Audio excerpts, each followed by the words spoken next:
미국의 국립공원엔 저마다 한두 가지씩의 자랑거리가 있습니다.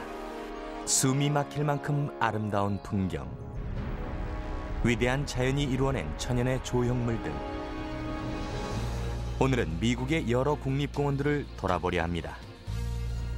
높은 산과 사막, 바다 등 감탄을 멈출 새가 없을 겁니다. 깎아지른 듯 높은 절벽과 땅속 깊은 곳을 지나 뛰노는 야생동물들을 보며 아름다운 자연을 감상하시죠. 배를 타고 사랑의 서약을 하며 화려한 빛깔의 하늘을 보는 것도 괜찮을 겁니다. 숨이 막힐 정도로 눈부신 자연 경관에 미국의 국립공원을 향해 떠나겠습니다.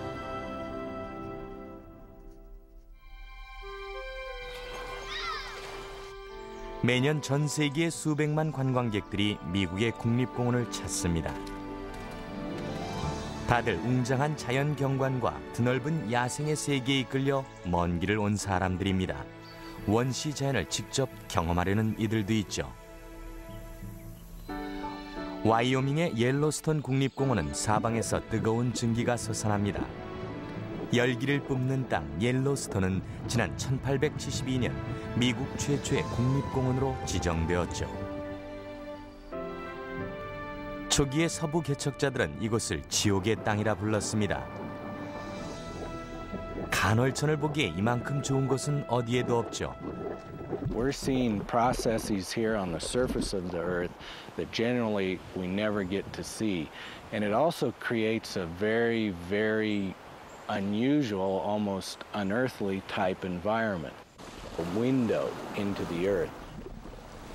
1000년 전에 있었던 끔찍한 화산 연쇄 폭발은 옐로스톤을 오늘날의 끓어오르는 땅으로 변화시켰습니다.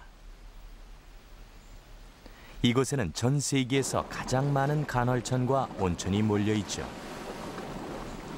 I don't think you ever think about something being alive technically, underneath your feet. It's like everything could blow up any minute. That's a very odd feeling. 간헐천 중에 최고는 단연 올드 페이스풀입니다. 시계처럼 정확히 매 94분마다 한 번씩 증기를 뿜어냅니다. 솟구치는 높이도 무려 40m나 됩니다.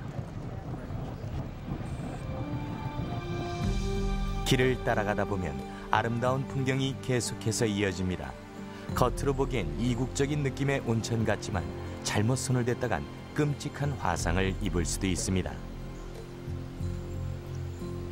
도대체 옐로스톤의 열은 어디서 비롯되는 걸까요?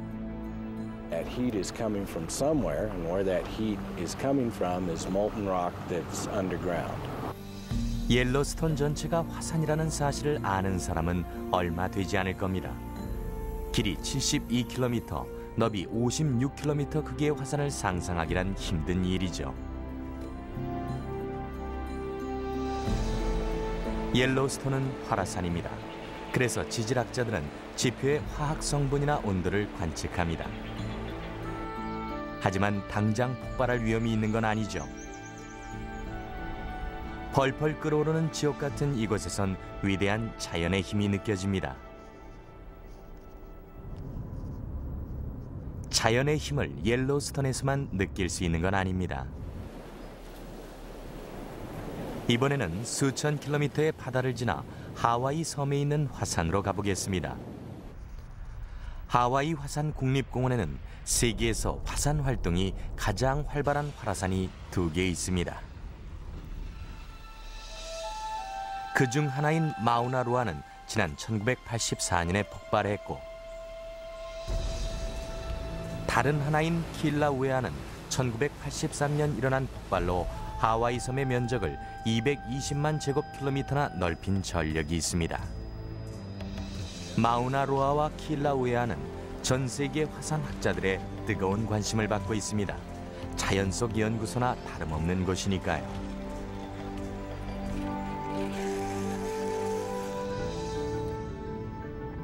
킬라우에아는 사람의 접근이 아주 용이합니다. 차를 타고 꼭대기까지 갈 수 있어서 몇 시간 전에 막 흘러나온 용암도 바로 앞에서 볼 수 있죠. 동틀 무렵이나 황혼처럼 사방이 어둑어둑할 때가 용암을 보기에 최적의 시간입니다.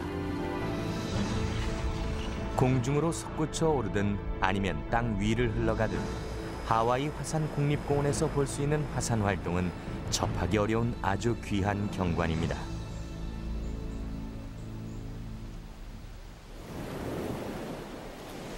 화산 폭발은 모든 것을 파괴시킵니다. 하지만 그 폐허 속에도 아름다움은 있습니다. 할레아칼라 국립공원의 키파훌루 지역은 마치 천국과 같은 곳입니다. 200여 종이나 되는 식물들로 뒤덮여 있죠. 가파른 화산 계곡인 이곳은 연간 강수량이 630cm가량 되어 가는 곳마다 깨끗한 샘물이 넘쳐납니다.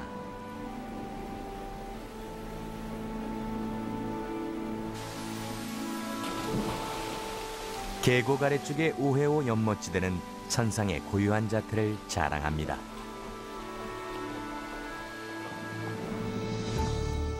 오리건주 남쪽에 위치한 크레이터 레이크 국립공원도 아름다운 물의 나라로 유명한 곳입니다. 이 호수는 7,700년 전에 있었던 화산 폭발 이후에 생겨났습니다. 메자머 산의 정상부가 무너진 자리에 호수가 생겨난 것이죠. 화산 폭발 이후에 흘러내린 용암은 수백 년에 걸쳐 칼데라를 덮었습니다. 그리고 눈과 비가 내려 호수가 생겨났죠. 호수 가까이까지 접근할 수 있는 도로도 있습니다만 역시 배를 타고 호수를 건너가는 것이 최고입니다. 이곳에선 화산 폭발로 인해 생겨난 다른 것들도 볼 수 있습니다. 호수 밑바닥에서부터 솟아오른 800m 높이의 원추형의 위저드 섬도 멋진 볼거리입니다. 사실 크레이터 레이크라는 이름은 위저드 섬 꼭대기에 있는 분화구 때문에 붙은 것입니다. It's just that perfect cylinder shape that is Wizard Island. And one of the things that people have to realize is that Wizard Island is almost 2,700 feet tall from its base. We only get to see the top 725 feet. 크레이터 레이크 국립공원을 찾은 사람이라면 호수의 선명한 쪽빛을 결코 잊을 수 없을 겁니다. There's a story around here that goes that one of the earliest visitors, she wrote an angry letter to her congressperson accusing the park rangers of dyeing the lake blue because she couldn't believe that this color could exist naturally. 크레이터 레이크의 푸른 빛에는 세 가지 원인이 있습니다. 첫째, 미국에서 수심이 가장 깊은 호수이며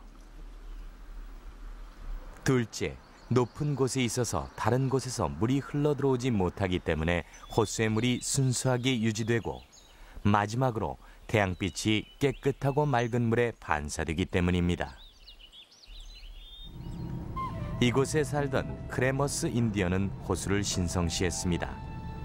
호수의 물은 깨끗해서 그대로 마실 수 있을 정도며 주변의 신선한 공기 덕분에 숨을 쉴 때마다 온몸이 정화되는 기분입니다.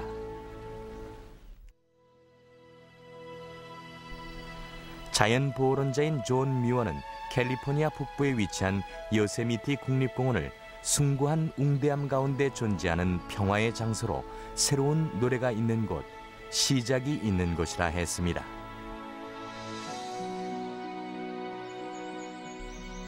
한없이 아름다운 들꽃과 면사포처럼 쏟아지는 190m의 폭포는 사랑하는 연인들에게 내리는 축복입니다. 요세미티 국립공원은 가장 멋진 결혼식 장소로 손꼽힙니다. 이 두 사람은 요세미티 이외의 다른 곳은 떠올릴 수 없다는군요. 처음에는 전통적인 교회의 결혼식을 생각했으나 그보다는 아름다운 자연 속에서 사랑을 공표하고 싶었습니다.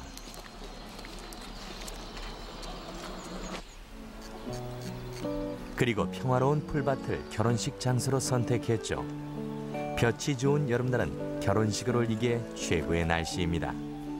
Mark, do you take Shauna to live and love and laugh together? I do. With the love and blessings of your family and friends, I now pronounce you husband and wife.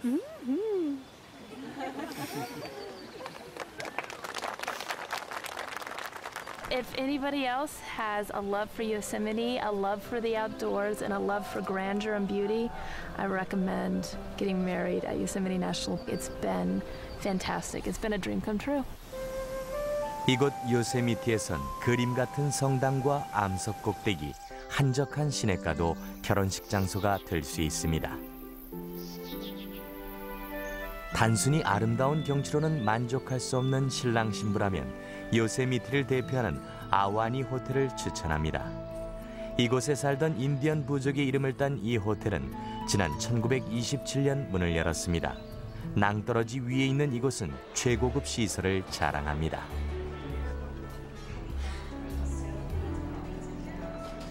요세미티를 찾은 미국의 여러 대통령들과 유명 인사들도 이 호텔에 묵었습니다. 결코 잊을 수 없는 예식을 원한다면 이곳이야말로 최적의 장소가 아닐 수 없습니다. 호텔에서 보이는 아름다운 경치는 신랑 신부의 멋진 시작을 축복하는 듯합니다. 요세미티에서 사랑의 서약을 맹세했다면 그랜드 캐니언에 들러 자연을 향한 외경심을 느껴보는 것은 어떨까요? 1800m 높이로 솟아오른 절벽 아래에는 콜로라도 강이 흐르고 있습니다. 절벽과 강이 멋진 조화를 이룹니다. 예전에 그랜드 캐니언을 방문했던 루스벨트 대통령은 이곳이야말로 인류가 지키고 보존해야 할 자연의 선물이라고 생각했습니다. 폭이 6km에서 20km, 높이가 1800m나 되니 이름 그대로 거대한 협곡이 아닐 수 없습니다. 암석의 층이 지난 20억 년의 세월을 고스란히 보여주는 듯합니다. 하지만 그랜드 캐니언이 형성된 것은 불과 500~600만 년 전으로 지질학적으로 볼 때 역사가 그리 길지 않습니다. 태양이 질 무렵이 되면 사람들은 협곡 가장자리로 몰려듭니다. 광활한 협곡 너머로 지는 태양이 환상적인 볼거리를 선사합니다.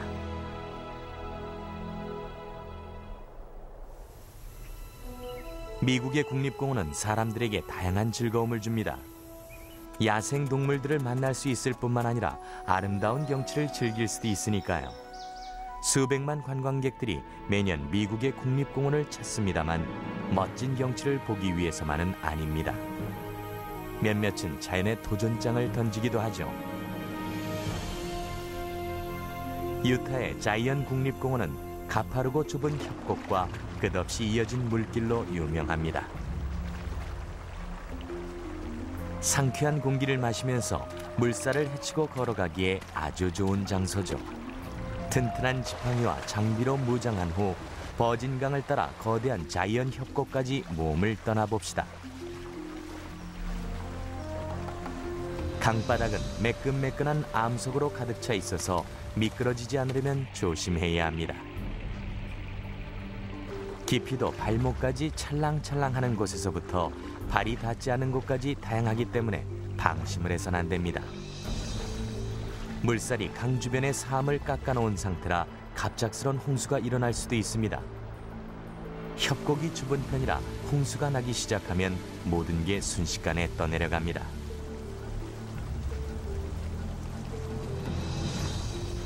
오더빌 협곡 지점에 다다르면 얼음처럼 차가운 물에 발을 담그며 피곤을 잊을 수 있습니다. 이곳에선 높이가 600m나 되는 협곡의 폭이 점점 좁아져 6m 너비에까지 이릅니다. One of the fun things about the Narrows certainly is the water feature itself, but the fact that the canyon narrows, the feeling of being overwhelmed or the looks of the cliffs are just amazing. And awe-inspiring is the best way to put it. 협곡 사이를 누비는 25km의 길은 공원 당국의 허가가 있어야 출입이 가능합니다. 하루 코스로 제일 인기가 많은 곳은 협곡 아래쪽으로 시원한 그늘이 쉬어가기에 좋습니다. 습기를 좋아하는 식물이나 사람들이 많이 모이는 곳이죠. 이번엔 눈을 들어 높은 곳으로 한번 가볼까요? 높이 솟은 산의 경치가 기가 막힙니다. 하지만 산을 정복의 대상으로 보는 사람들도 있습니다. 워싱턴주의 레이니어 산 국립공원은 등산을 좋아하는 사람들에게 최고의 장소입니다.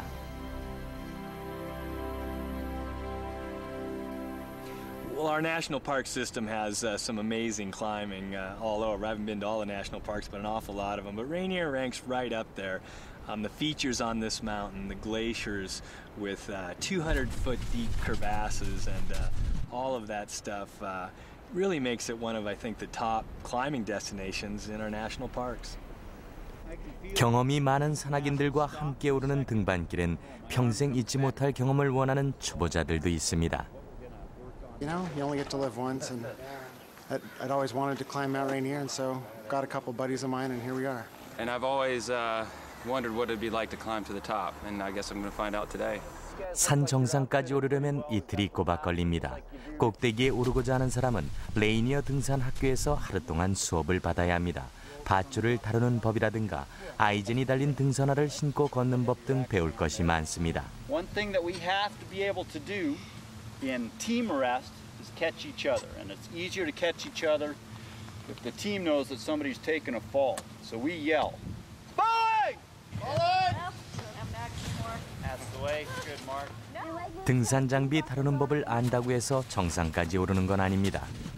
You should be in the best shape of your life when you come and climb or attempt to climb a mountain like Rainier. So start a program months in advance and be ready to suffer a little bit too. That's part of it. You know, you're probably going to get a little bit cold at some point on the trip. You're probably going to be a little hungry, a little thirsty, feel like you're maybe rushed. 레이니어 산은 시애틀에서 3시간 정도 걸리는 거리에 있습니다. 매년 약 11,000명에 이르는 사람들이 이 산을 찾습니다. 자신의 용기를 시험하기 위해 수많은 사람들이 몰려들죠. 안타깝게도 매년 약 20건 가까이 등반 사고가 발생합니다. Rescues can get complex and involving difficult terrain to reach, so technical rope skills are really important to extract patients from tight locations.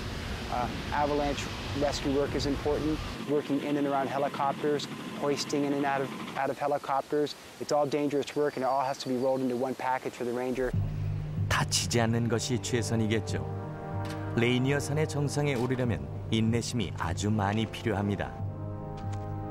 그리고 정상에 올랐다고 기뻐하며 끝날 일이 아닙니다. 내려오는 것도 올라가는 것만큼이나 어려우니까요. 하지만 얻는 것도 있습니다. I think it's a life-changing experience, and it's an experience that you can't get in a theme park. You can't get without going to a real mountain. 모험을 좋아하는 사람이라면 꼭 들러야 할 곳이 한 군데 더 있습니다. 켄터키주의 매머드 동굴 국립공원은 우리를 지하 세계로 안내합니다. 수백 킬로미터나 이어지는 어두컴컴한 동굴 안을 돌아다니는 건 또 다른 모험입니다. Couple reasons. The most obvious is the fact that that without Pierre, Mammoth Cave is the most extensive known cave anywhere on Earth. At over 360 miles in length, is 3 times longer than really the next longest cave that we know about so far. 이곳은 지상과 지하 두 군데가 하나의 국립공원을 이루고 있습니다. 위를 보면 아래 동굴의 성격을 짐작할 수 있죠. Out around the park, outside the park boundary, we call it the land of 10,000 sinks. The sinkholes here are just pockets where limestone has dissolved away. 석회암이 녹아서 생긴 구멍이나 움푹한 땅은 하수구 같은 역할을 합니다. 스틱스 강과 에코 강의 물은 동굴로 스며들어 흘러가다가 동굴 밖의 그린강과 합쳐집니다. 그린강은 강물 색깔 때문에 붙여진 이름입니다. 강물의 초록색은 녹조 때문이 아니라 녹은 석회암이 빛을 굴절시키기 때문에 초록으로 보이는 것입니다. 동굴 안으로 들어가는 입구는 알려진 것만 30개가 넘습니다. 그 중에서 주 출입구가 가장 아름답기로 유명하죠. 동굴 안은 19km 정도 개방돼 있습니다. 종유석과 석순을 볼 거라 기대할 수도 있습니다만 대부분 지역에선 그 흔적조차 찾아볼 수 없죠.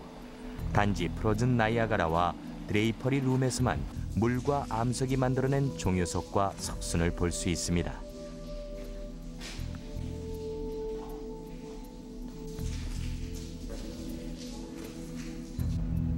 동굴 안의 기온은 평균 12도 정도가 되어 돌아다니기 좋습니다. 하지만 가이드 없이 다니다가는 길을 잃을 수 있죠.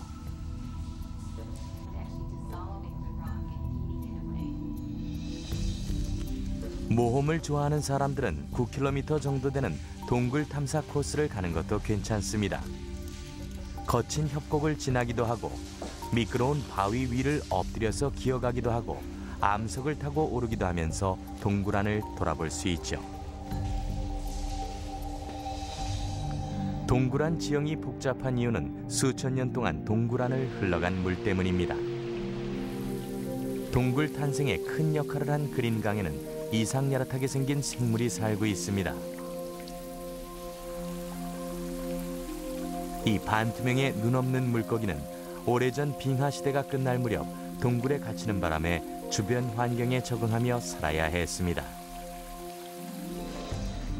탐사팀은 매달 동굴 속 지도를 새로 그립니다. 여기는 동굴을 연구하는 과학자들에게조차도 볼거리가 끊이지 않는 곳입니다. There's just no telling how big this cave will be, and some people who understand the cave reasonably think that 1,000 miles is not out of the question. 동굴은 지금도 매일 변화하고 있습니다. 비가 많이 내리는 곳이라 지표 아래 137m까지 새로운 길이 계속해서 생겨나고 있습니다.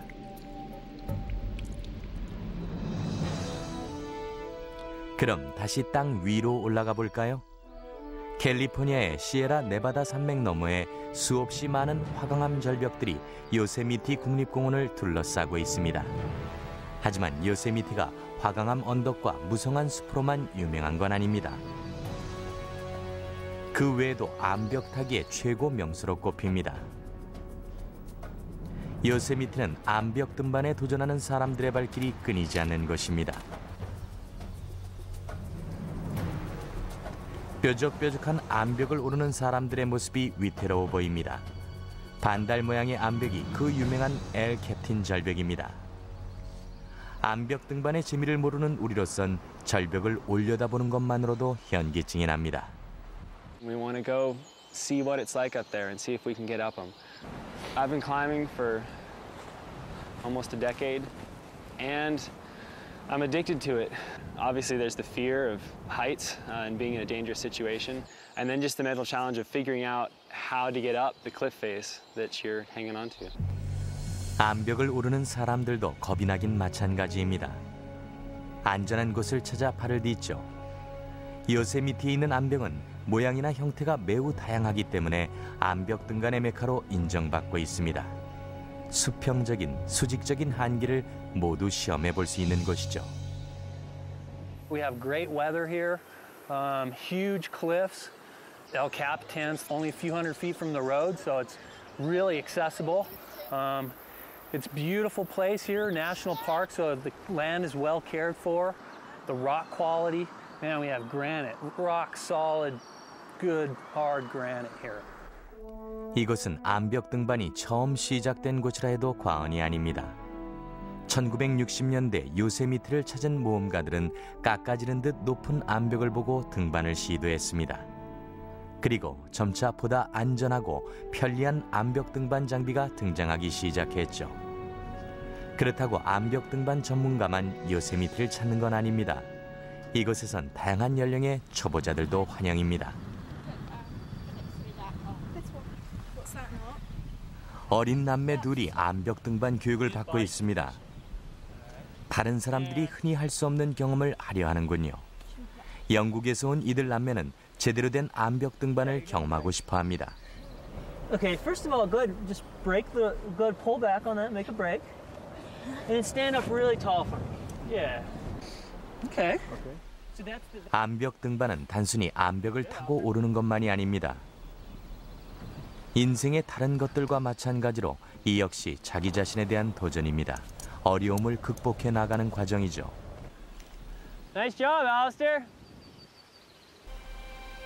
다음에 찾아갈 국립공원은 와이오밍에 있는 그랜드 티턴입니다. 새벽 아침 높이 솟은 티턴산의 봉우리가 무척 아름다운 곳이죠. 세 개의 봉우리에는 특이한 이름이 붙어 있습니다. 오래전 이곳에서 길을 잃고 헤매던 프랑스계 캐나다인 사냥꾼이 지은 것입니다. Their name for the three essential peaks was Les Trois Titans. Les Trois Titans in French means the three breasts.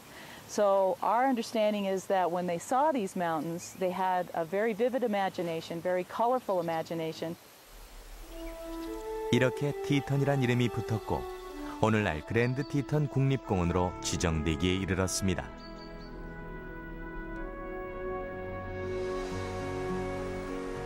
이곳은 배를 타기에 가장 좋은 국립공원입니다. 배에 올라 노를 젓고 있으면 세상 근심을 모두 잊게 되죠. Coming down from each one of the Teton Canyons, kind of like a punctuation mark, out of each one of the Teton Canyons is a lake. Each one of those lakes offers kind of a jeweled necklace across the base of the Teton Range. 제니호의 안내소는 매일 배를 타기 위해 기다리는 관광객들로 북적입니다. 이곳에 다른 호수들과 마찬가지로 제니호도 수천 년 전 생긴 것입니다.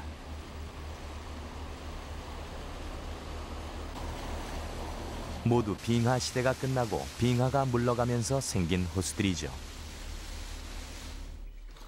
제니호 건너편의 작은 부두는 인스퍼레이션 포인트로 가는 기점입니다. 길 양옆에는 물결이 찰랑댑니다. 여기저기서 샘솟는 지하수와 산에서 흘러내린 눈 녹은 물이 계곡을 휘감아 돕니다. 1시간가량을 올라가자 인스퍼레이션 포인트 전망대에 이르렀습니다. 한적한 곳에 위치한 스트링호에서 배를 타는 사람들은 자연을 호령하는 듯한 기분을 만끽할 수 있습니다. 스네이크 강은 거대한 아나콘다처럼 계곡을 휘감아 돕니다. 배를 타고 강을 따라가면 새로운 공원의 풍경을 즐길 수 있죠. We literally have thousands and thousands of people who float this river every day, whether for fishing, just for recreational, just for scenic beauty, the tranquility, for wildlife viewing. 머리 위의 대머리 독수리는 먹잇감을 찾아 강물 위를 날아다닙니다. 강은 점점 낚싯배로 가득 차기 시작합니다. 공원 당국은 낚시꾼들에게 뗏목을 하루 대여해 주기도 하죠. Only by drifting in a boat do you get to see the changing nature of the mountains and the passing shadows in the mountains and the glaciers.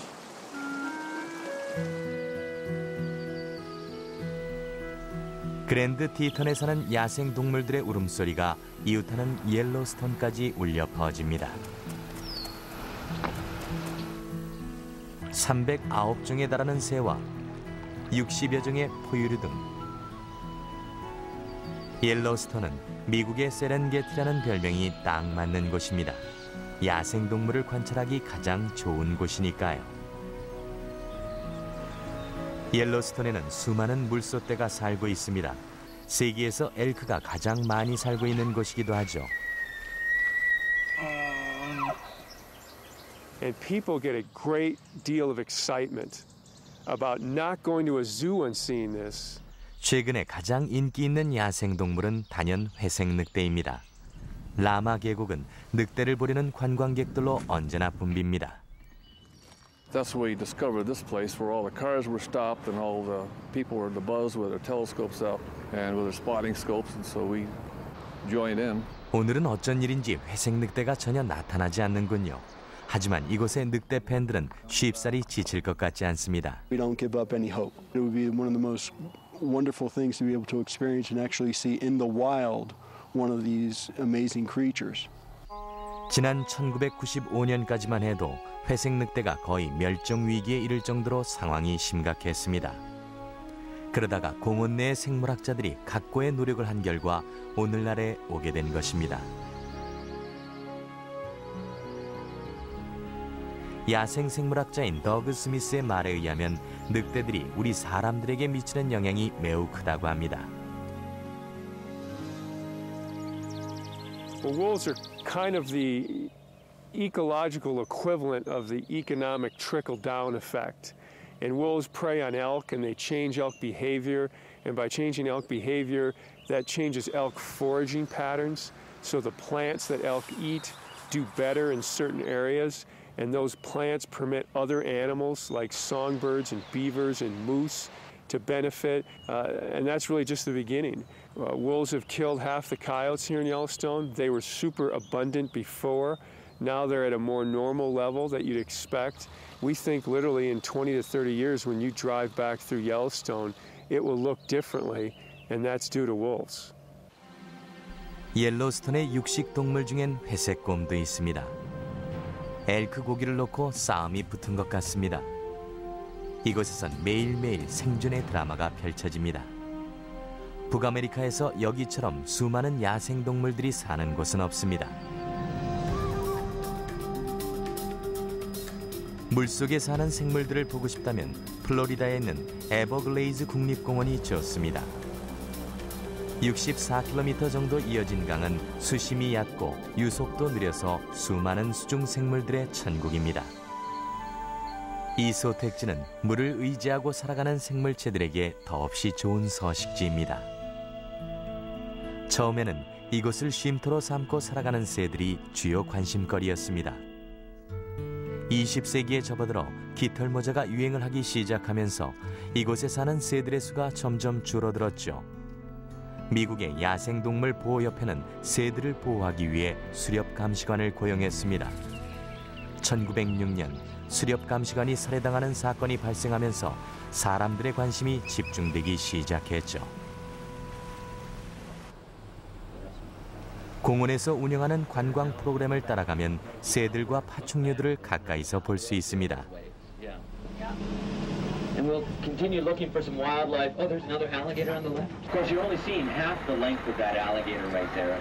Half of it is its body, half of it is the tail. 이곳의 물은 깊이가 15cm밖에 되지 않으며 풀로 덮여 있어 악어가 살기에 좋습니다. 악어는 뾰족한 이빨과 단단한 턱으로 온갖 물고기와 새, 사슴, 심지어는 다른 악어들까지 잡아먹습니다. 악어는 체온이 주변의 온도에 따라 달라지는 냉혈 동물로 많이 먹지 않아도 살 수 있죠.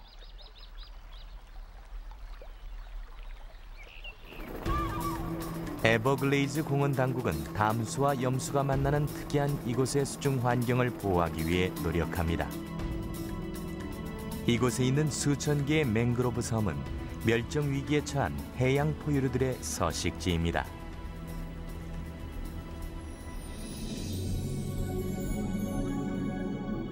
몸무게가 450kg이나 되는 매너티는 조용한 성격의 소유자입니다. 큰 몸집 탓에 자연 속에는 적이 거의 없습니다. 그럼에도 불구하고 멸종 위기에 다다른 것은 지나가는 배와 부딪혀 목숨을 잃는 경우가 많기 때문입니다. 에버글레이즈에서는 매너티를 보호하기 위해 배출입 금지 구역을 지정했습니다. 수심이 1m가량 되며 맹그로브가 발달한 곳은 물고기들이 많이 있습니다. 섭금류의 새들이 살기에 최적의 장소죠. 에버글레이즈는 미국의 국립공원 중 유일한 아열대 기후 지역입니다. 정부에서 국립공원으로 보호하고 있는 유일한 습지이기도 하죠. 하지만 공원 주변이 인구가 많은 대도시라 습지의 생태계를 보호하는 일이 결코 쉽지는 않습니다. 미국의 국립공원들 중 보존하기가 가장 힘든 곳이죠.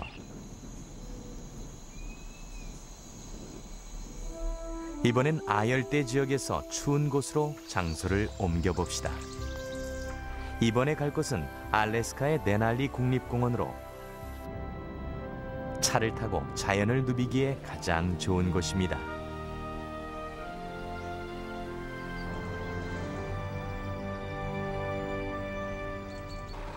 공원 내 이동수단은 버스 한 가지입니다. 공원 안에선 자체에서 운영하는 버스 외에 모든 교통편이 금지돼 있죠.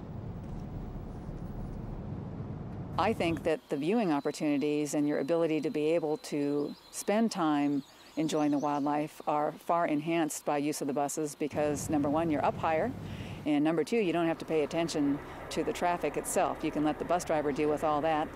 And then I guess the third is that you've got all those other eyes on the bus that are helping to spot perhaps some of the more elusive species of wildlife that are out there somewhere along the park's road.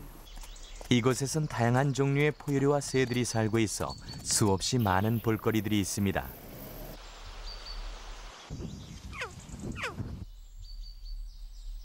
버스를 타고 가다 보면 회색 곰들의 서식지도 지날 수 있습니다. Of course, the longer you're out on the road, the further you go on one of the buses, the more likely you are to see a bear. But it's pretty common for folks to see bears along the road, most often grizzly bears. 버스는 자주 정차하면서 지나가는 관광객들을 태우기도 하고 내려주기도 합니다. 공원은 무척 넓기 때문에 깊숙한 곳까지 보고 싶은 사람들은 계획을 잘 세워야 합니다. 끝없이 광활한 이곳 데날리 국립공원은 그 넓이가 우리 상상을 뛰어넘습니다. 계절에 따라 6,000km 넘게 이동을 하는 술록대가 살고 있으며 북아메리카 대륙에서 가장 높은 맥킨리 산도 데날리 국립공원 안에 있을 정도죠. 하루에 40만 제곱미터씩 돌아본다고 해도 다 보려면 무려 165년이나 걸립니다. 버스를 타고 140km 정도 달려가면 환상적인 경치의 원도호를 만날 수 있습니다. 수천 년 전 빙하가 물러가면서 생긴 호수죠. 거기서 40km 정도 더 가면 맥킨리 산의 기슭에 다다릅니다. 새벽녘, 맑고 손바닥 사슴들이 아침을 먹으러 나왔군요. 이곳은 덩치가 커다란 포유류들이 살기에 아주 좋은 환경입니다.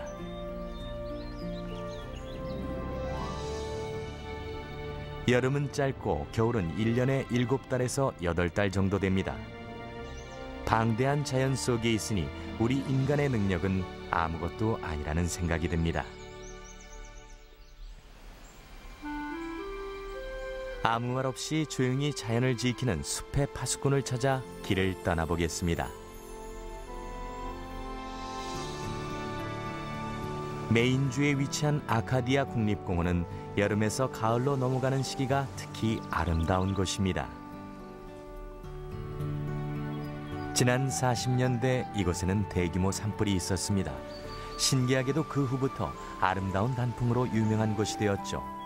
태양을 사랑하는 나무들이 다시 소생하면서 낙엽이 지기 전 화려한 색깔을 한껏 뽐내기 시작했습니다.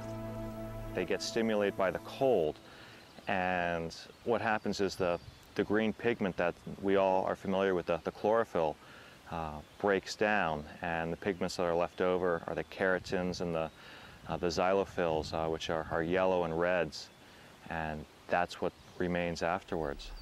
아카디아의 가을을 제대로 만끽하려면 숲속을 산책하는 것이 좋습니다. 하지만 말이 끄는 마차를 타고 가는 것만큼 낭만적은 아닐 겁니다. 공원 내 90여 킬로미터의 마차 전용 도로는 유명한 석유 재벌 존 디 록펠러가 건설한 것입니다. Rockefeller saw the role for both, the new, the automobile, and of all things, preserving the horse and buggy era. He believed that this beautiful island presented the finest unspoiled venue, perhaps in America, to create carriage roads.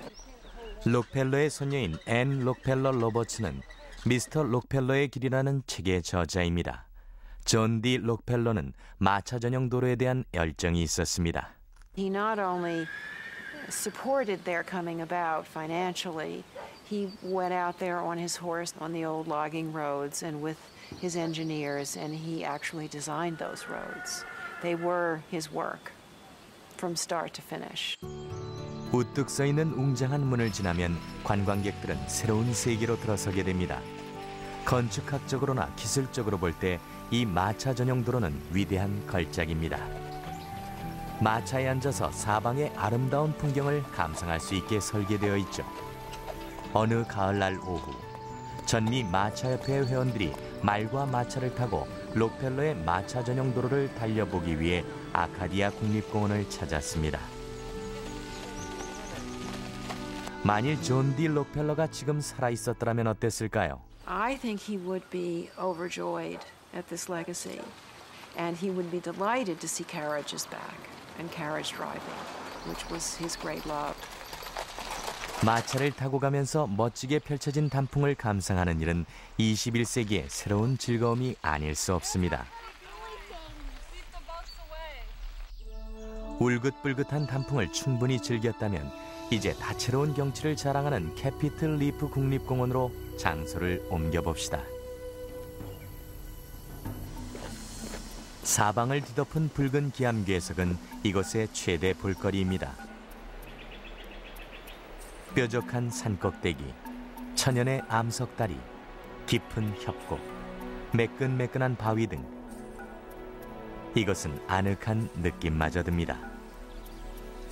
캐피틀 리프라는 이름은 공원의 나바호 삶 언덕이 워싱턴 DC에 있는 국회의사당을 닮았다고 해서 지어진 이름입니다.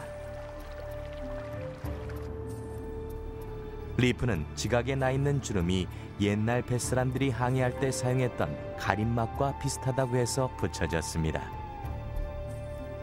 이것은 워터 포켓이라고 불리는 특이한 지질학적 특성을 자랑합니다. If you can consider each of these striations to be some of the depositional layers that were laid down over the millennia across the Colorado Plateau, about a 130,000 square mile area. When the faulting occurred in the basement rock, these overlying sediment layers simply folded over the fault, creating a big fold in the Earth's crust.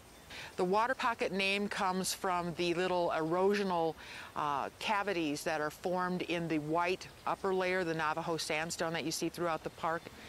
These little cavities form kind of pockets in the sandstone that then catch rainwater and or snow melt, and they are the water pockets of the fold. 캐피틀 리프 국립공원은 그랜드 캐니언과 함께 공원 내 모든 지질학적 지형을 보호하고 있습니다. 워터 포켓 지역도 마찬가지죠. 자연의 역사 외에 캐피틀 리프에는 사람의 역사도 엿볼 수 있습니다. 서기 700년쯤으로 거슬러 올라가면 이곳에 거대한 규모의 과수원이 있었습니다. 프루이타시를 건설한 모르몬 교도들이 세웠다고 알려져 있죠.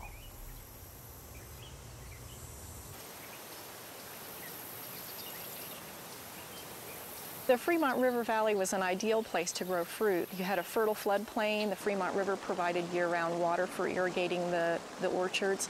And the canyon walls here provide a sheltered area that extends the growing season, keeps the heat in, and protects it from the winds. 젖과 꿀이 흐르는 땅이기도 하지만 문제도 있습니다. 잦은 범람과 서리 때문에 생장에 어려움을 겪기도 하니까요. 1900년대 프루이타시의 인구가 줄어들기 시작하면서 이곳의 계곡도 자연 상태로 돌아가기 시작했습니다. 그러면서 과수원 관리가 공원 당국으로 넘어갔죠. 오늘날 이곳을 찾는 관광객들은 먹고 싶은 과일을 마음껏 딸 수 있습니다. 가장 먹기 좋은 상태로 땅에 떨어진 과일은 공원 동물들의 먹이입니다. I find it curious that the origin of the word paradise comes from the Persian word for a walled garden, and that's exactly what the orchards of Fruta are. Early Mormon church leaders urged the pioneers to go out into the desert and create places that the angels would want to visit, and it's easy to see that they've succeeded. 이곳의 관광객들은 천사가 방문하고 싶어하던 바로 그 천국을 찾아온 것입니다.